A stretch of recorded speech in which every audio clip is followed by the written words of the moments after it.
Bonsoir, au sommaire de cette édition de l'information sur les antennes de la télévision du monde. On en sait un peu plus sur l'attaque de Darak survenue dans la nuit de dimanche à lundi dernier dans la région de l'extrême nord du Cameroun. Selon un communiqué rendu public par le ministre en charge de la défense du Cameroun ce 12 juin 2019, l'on apprend que le bilan officiel de l'incursion de la nébuleuse à Darak a fait 16 morts dans les rangs de l'armée du Cameroun. 64 combattants du groupe djihadiste ont été neutralisés. Également en titre, pour tordre le cou à la spéculation et éviter une inflation généralisée, le gouvernement du Cameroun rassure après l'incendie qui a consumé une partie des unités de production de la Société nationale de raffinage du Cameroun. Le ministre Luc Magloire Bargatagna a tenu des concertations avec les acteurs du secteur des hydrocarbures. L'objectif étant de rassurer l'opinion nationale sur la disponibilité du gaz domestique et le maintien du prix sur le marché intérieur des hydrocarbures. Et puis, hors de nos frontières au Mali, le Premier ministre a qualifié de tragédie le massacre de près de 100 personnes dans un village au centre du pays. Des hommes armés soupçonnés d'appartenir à la milice ethnique Peul sont indexés dans ce massacre. Voilà pour le sommaire. Bonsoir et merci de nous retrouver sur les antennes de la télévision du monde pour cette nouvelle édition de l'information. Édition que nous ouvrons par ce gang de présumés malfrats qui a été appréhendé à Yaoundé, un gang de 5 malfrats, appréhendé à la suite d'une opération lancée en Bouddha et conclue à Yaoundé. Les détails avec vous, Jean-Oscar Libok et Mohamed Essoumba II. Il mérite un général, pas le colonel, pas le commandant, mais il mérite un général. Mbouda jusqu'à Yaoundé. Bon, comme les Yantais marchaient, nous croyons que c'est le blague, mais ce n'est pas la blague. C'est une opération digne d'un film hollywoodien. 5 bandits grands chemins ont été happés en plein exercice de leur fonction. L'opération Boulet Rouge, conduite par la brigade de gendarmerie de Bouddha, qui a mis une stratégie pour débusquer le puissant et grand réseau savamment agencé et scientifiquement établi. Tout part d'un braquage perpétré le 13 mai 2019 à un snack bar à Olembe, où, dans leur butin, un décodeur qui est à l'origine de tout leur malheur. Comme ils ont pris mes décodeurs et tout le reste, ils ont pris des appareils à plus de 6,5 millions. Ils ont tiré sur les genoux des gars, ils ont poignardé des clients. J'ai fait une réquisition à Canasat. J'ai envoyé à Paris mes amis qui sont là-bas. Le jour qu'ils se sont réabonnés, quand mon abonnement finissait, Canasat Paris m'a appelé.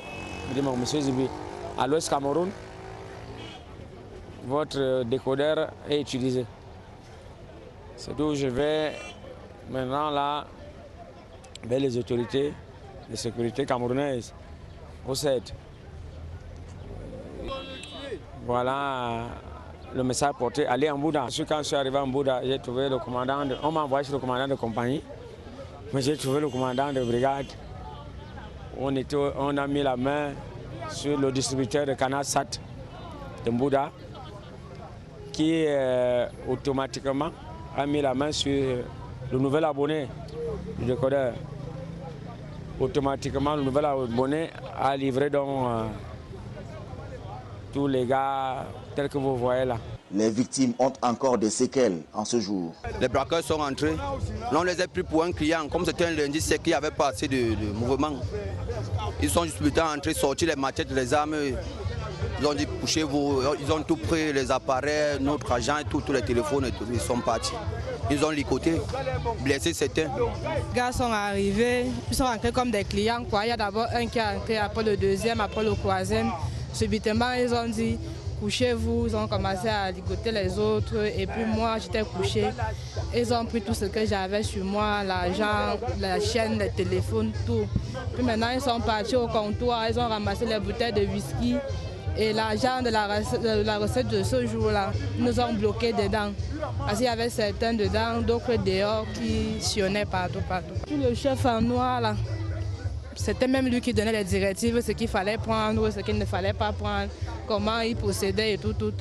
C'est lui qui donnait les ordres. Le héros, la gendarmerie nationale, porté en triomphe par la population de Yaoundé.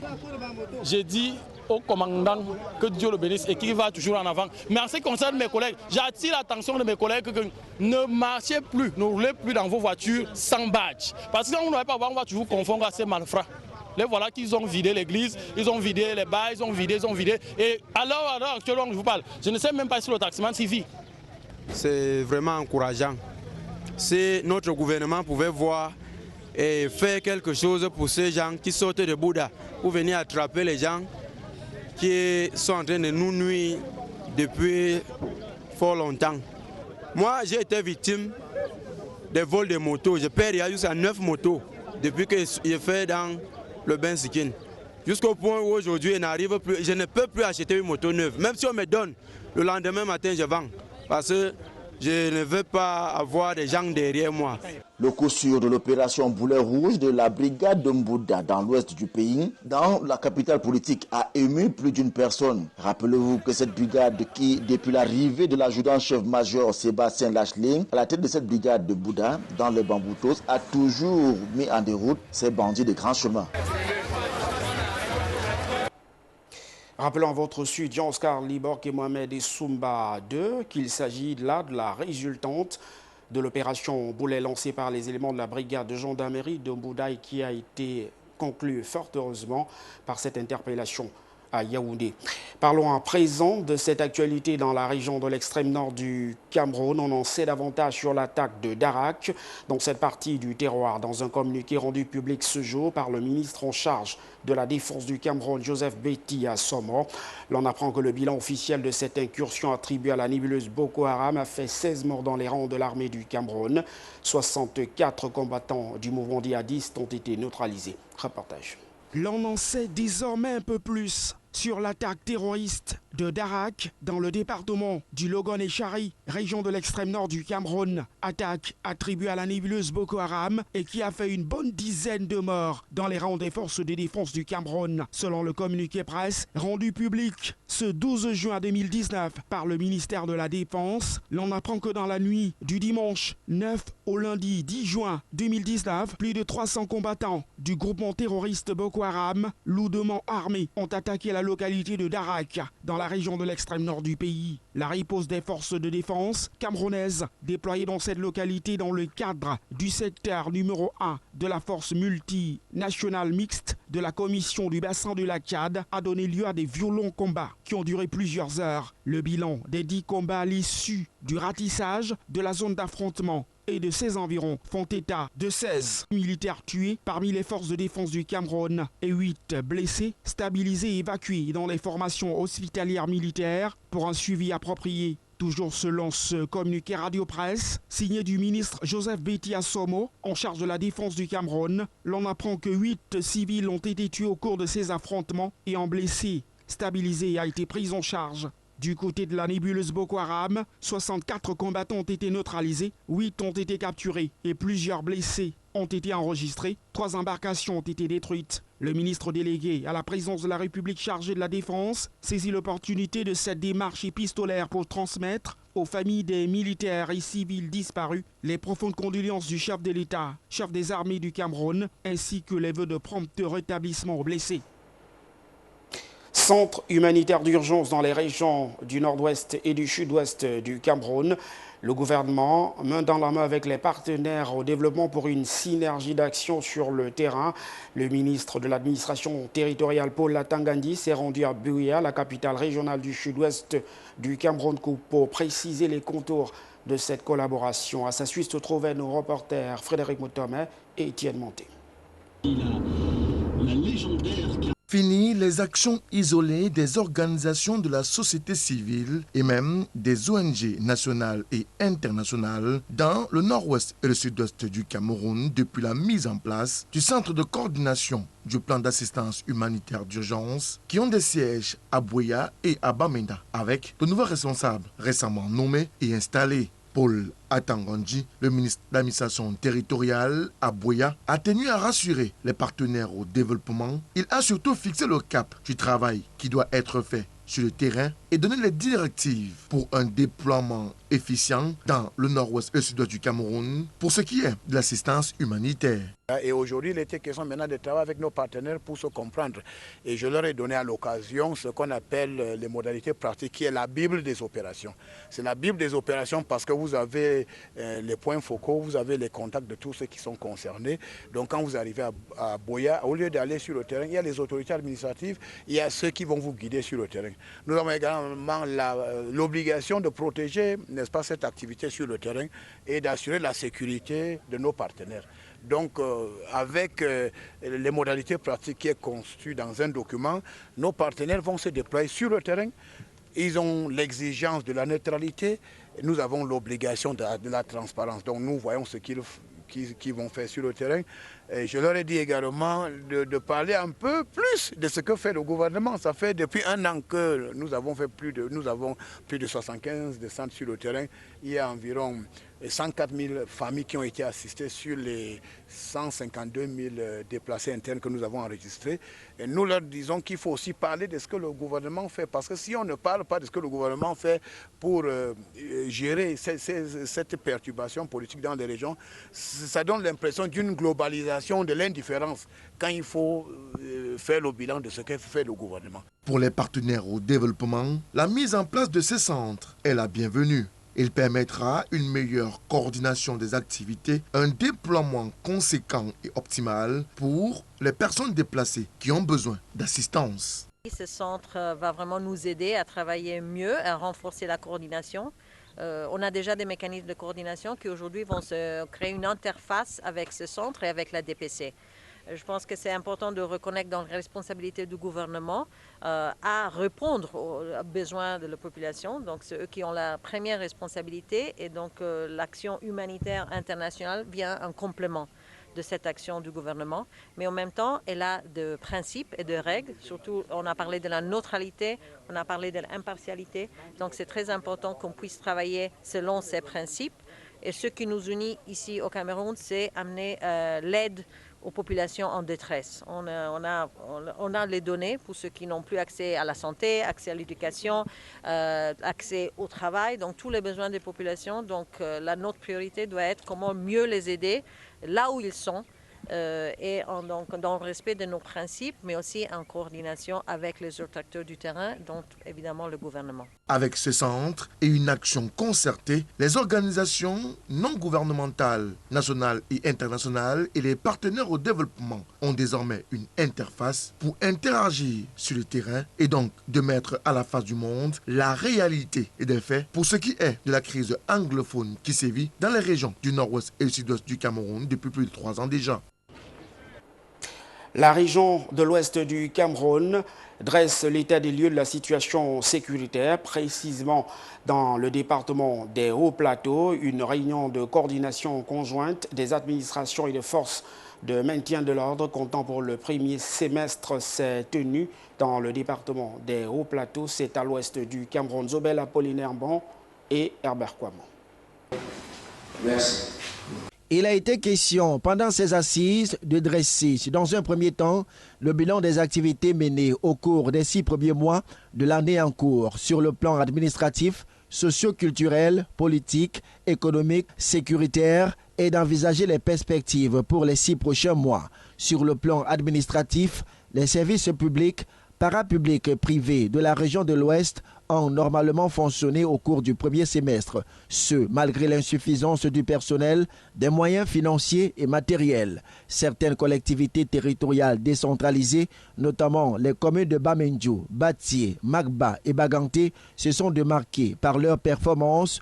Occasion pour Awa Fonka Augustine, gouverneur de la région de l'Ouest, d'appeler toutes les communes de son territoire de commandement à plus de conscience, de professionnalisme et de loyalisme.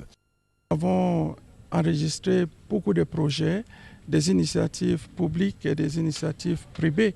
Nous nous réjouissons du fait que les élites sont du côté de l'État pour faire développer la région. Et par rapport à la CAN, les projets se poursuivent sereinement. Et vous pouvez constater que la ville de Bafoussam comme un thé partout dans la région. Il y a les routes qui sont en train d'être construites. Il y a beaucoup de projets qui sont en cours. Après les résultats de l'élection présidentielle d'octobre 2018, toutes les formations politiques représentées dans la région mènent leurs activités dans la paix. Un seul regret a été exprimé par Awa Fonka Augustine, celui des marches blanches illégales organisées par le MRC et ses alliés qui les opposent aux autorités administratives et aux forces de maintien de l'ordre. En date du 31 mai 2019, le budget d'investissement public dans la région de l'Ouest affichait 7,81%, taux jugé très insatisfaisant et causé par le retard accusé par certains maires dans la programmation des marchés. Awa Fonka Augustine a donc appelé à la remobilisation de tous les acteurs de la commande publique. La région de l'Ouest a une fois de plus marqué son hospitalité légendaire en hébergeant environ 41 669 déplacés des régions voisines du nord et du sud-ouest et qui cohabitent paisiblement dans des familles d'accueil et des structures religieuses. Si la criminalité urbaine et rurale est en nette régression ces 6 derniers mois, c'est grâce aux stratégies multiformes développées par les forces de maintien de l'ordre et à la franche collaboration des populations. Toutefois, il y a une remontée de nouvelles formes de criminalité. Il s'agit de la culture, de la vente et de la consommation des drogues, mais surtout du trafic des ossements humains. L'action conjuguée de la gendarmerie nationale, de la police et des services du ministère des Transports a considérablement contribué à faire baisser la courbe des accidents de la circulation. Des exposés ont été développés par les délégués régionaux, les préfets, les responsables des forces de maintien de l'ordre sur les sujets de l'heure. Les travaux qui se sont déroulés à Bamendjou pour le comité de coordination administratif et à Batié, s'agissant du comité de coordination de maintien de l'ordre, se sont achevés par l'adoption des recommandations à mettre en œuvre pour que la région de l'Ouest se porte au mieux durant les 6 prochains mois. Nous restons dans le département des Hauts-Plateaux à l'est du Cameroun où le ministre des Travaux publics Emmanuel Gagnon-Djoumessi déclare avoir réhabilité 104,7 km de route. Une réhabilitation qui entre dans le cadre du processus d'accélération de la décentralisation et qui vise l'interconnexion des arrondissements de ce département de la région du Soleil couchant. Jean-Jamais Yedna, Herbert Kwame. Dans le cadre du transfert des compétences et des ressources du département des Hauts-Plateaux dans la région de l'Ouest Cameroun a bénéficié du ministère des Travaux publics d'une dotation d'environ 400 millions de francs CFA pour la réhabilitation de 104,7 km de routes intercommunales de ce département. Des routes qui traversent les communes d'arrondissement de Baham, de Bamendjou, de Batié et de Bangou, afin de faciliter la communication et la circulation entre elles et de permettre aux populations, en majorité des agriculteurs, d'évacuer les produits de leur dur labeur des champs vers les autres villes. D'ici Baham, c'était pratiquement impossible, vraiment impossible. Les populations avaient beaucoup de difficultés pour évacuer leurs produits en allant au marché Baham, en allant au marché Banjoun, en allant même au marché Bamendjou. C'était vraiment pénible. La route était très mauvaise et maintenant c'est bien. Merci et grandement merci. Non, nous on est très contents. Nous sommes dans un carrefour où c'est beaucoup multiplié. Maintenant, si quelqu'un veut se cacher, même ici, il ne peut plus. Vu la manière où on a travaillé sur cette route, vraiment, on apprécie. Une initiative du ministère des Travaux publics, saluée à sa juste valeur par les magistrats municipaux du département, avec en tête de file le maire de Bamendjou, qui assure par ailleurs la maîtrise d'ouvrage. Cette initiative de son excellence, monsieur le ministre des Travaux publics, est à louer, à féliciter, parce que ça permet, n'est-ce pas, aux maires d'assurer la maîtrise d'ouvrage et donc d'assurer la proximité, le contrôle de proximité des travaux. Des intervenants de la chaîne d'exécution et de contrôle de ce projet ont récemment parcouru 3 tronçons de 104,7 km pour apprécier la qualité et le niveau d'exécution. Les travaux sont très bien exécutés. L'entreprise est très volontaire et le chef d'entreprise est un technicien. Et ça s'arrange à ce qu'une discipline vraiment très forte soit appliquée au sein de son entreprise dans l'exécution des travaux. Nous sommes en ce moment-ci ravis parce que de tout ce qu'on a pu observer, il n'y a pas un point d'ombre qui puisse nous amener à véritablement critiquer l'évolution de l'entreprise. Et si les travaux sont bien exécutés, avec un taux de réalisation qui tourne autour de 85%, des observations ont été faites à l'endroit de l'entreprise qui doit impérativement un projet d'entretien routier à la satisfaction totale des populations du département des Hauts-Plateaux qui ont massivement adhéré, puisque comme le dit l'adage, là où la route passe, le développement suit. Bon à savoir, la réception provisoire est prévue le 20 juin prochain de l'an de grâce 2019. Oui, bien sûr, non. Pour tordre le cou à la spéculation et éviter l'inflation généralisée, suite à l'incendie qui a consumé une partie des unités de production de la Société nationale de raffinage du Cameroun le 31 mai dernier, le gouvernement rassure. Le ministre du Commerce, Luc Magloire Mbarga Atangna, a tenu des concertations avec les acteurs du secteur. C'était à Yaoundé, à l'effet de rassurer l'opinion nationale d'abord sur la disponibilité du gaz domestique, mais également le maintien du prix inchangé sur le marché des hydrocarbures. Reportage.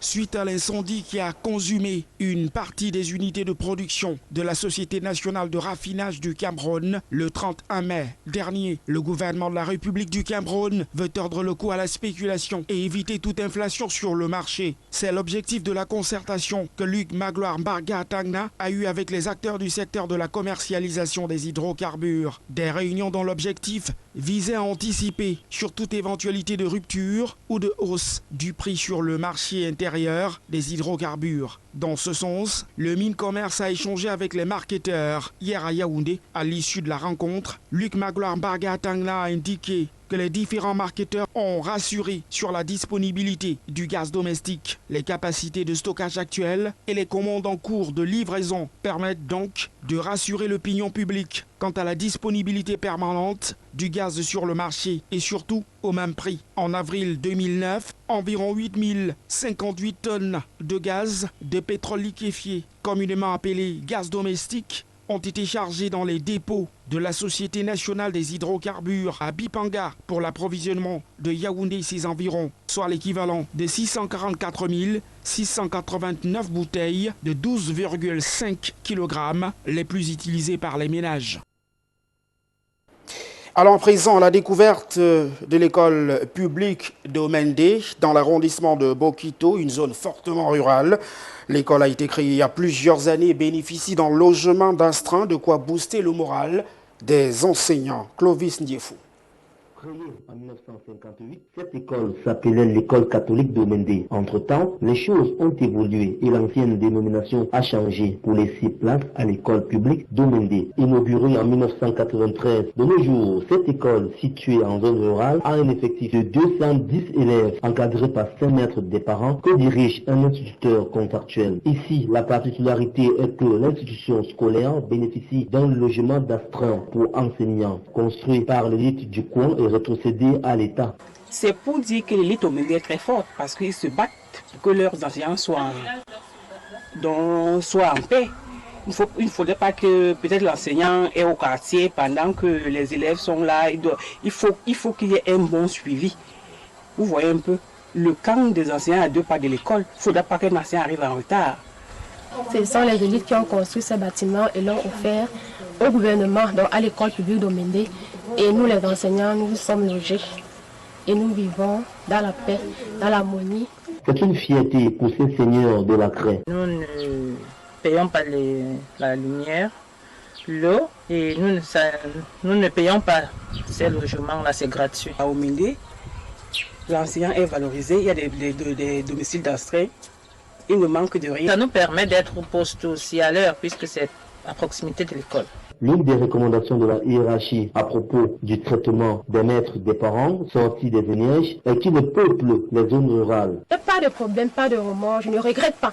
Je n'envie pas celui qui est par exemple à Yaoundé, qui enseigne dans une école publique de Yaoundé, que ce soit à Bafia. Je n'envie pas. Notre école, comme bien d'autres d'ailleurs dans la République, surtout en zone rurale, souffre de l'inéquitable déploiement du personnel enseignant de l'éducation de base dans les différents postes de travail. Aussi, pour joindre les deux bouts, ces enseignants à vocation rurale s'occupent dans l'agriculture et l'élevage aux heures perdues.